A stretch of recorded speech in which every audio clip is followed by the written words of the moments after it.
Assalamualaikum warahmatullahi wabarakatuh.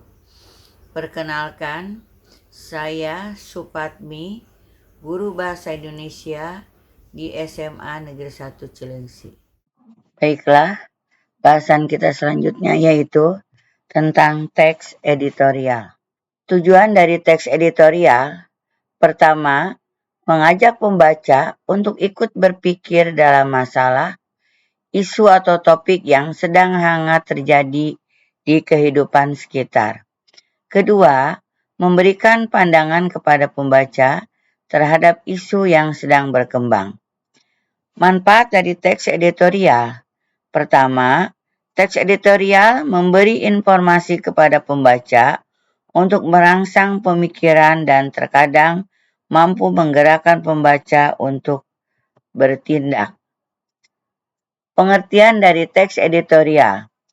Teks editorial atau opini adalah sikap, pandangan atau pendapat penerbit terhadap masalah-masalah yang sedang hangat dibicarakan di masyarakat. Teks editorial pada umumnya bersifat aktual, yang berisi analisis subjektif berdasarkan fakta dan data. Dengan serentetan argumentasi yang disajikan, penulis berusaha memengaruhi dan meyakinkan orang lain. Teks ini juga kerap mengungkapkan penilaian atau saran terhadap sesuatu atau kebijakan subjek dalam memutuskan sesuatu. Fungsi dari teks editorial, pertama, menjelaskan berita dan akibatnya kepada masyarakat. Kedua, mempersiapkan masyarakat akan kemungkinan yang terjadi. Ketiga, mengisi latar belakang dari isu dengan kenyataan sosial dan faktor yang mempengaruhinya. Yang keempat, meneruskan penilaian moral tentang isu tersebut. Struktur teks editorial. Pertama, pernyataan pendapat atau tesis. Bagian berisi sudut pandang penulis mengenai masalah yang dibahas. Biasanya, sebuah teori yang akan diperkuat oleh argumen. Yang kedua, argumentasi. Alasan atau bukti yang digunakan guna memperkuat pernyataan dalam tesis. Walau secara umum, argumentasi diartikan untuk menolak suatu pendapat.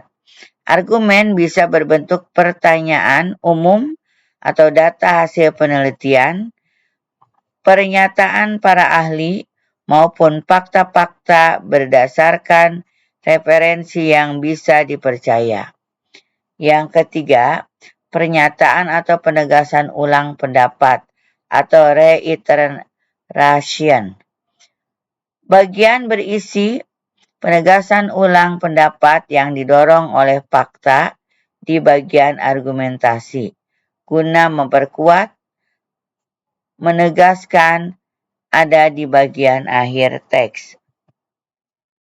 Ciri-ciri dari teks editorial.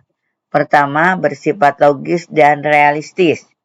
Yang kedua, penulisannya dalam argumen tetapi tetap memuat fakta. Yang ketiga, menggunakan bahasa baku bahasa Indonesia. Yang keempat, berisi opini redaksi tentang peristiwa yang sedang hangat dibicarakan. 5. Berisi ulasan tentang suatu masalah yang dimuat. Yang keenam, berskala nasional dan berskala internasional jika memberi dampak pada nasional. Yang ketujuh, tertuang pikiran subjektif redaksi. Kaidah kebahasaan teks editorial.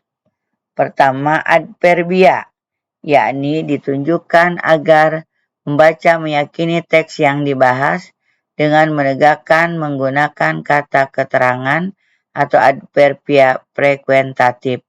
Kata yang bisa digunakan yaitu selalu, biasanya, sering, kadang-kadang, sebagian besar waktu, jarang, dan lainnya. Yang kedua, konjungsi, yakni kata penghubung pada teks, contohnya bahkan.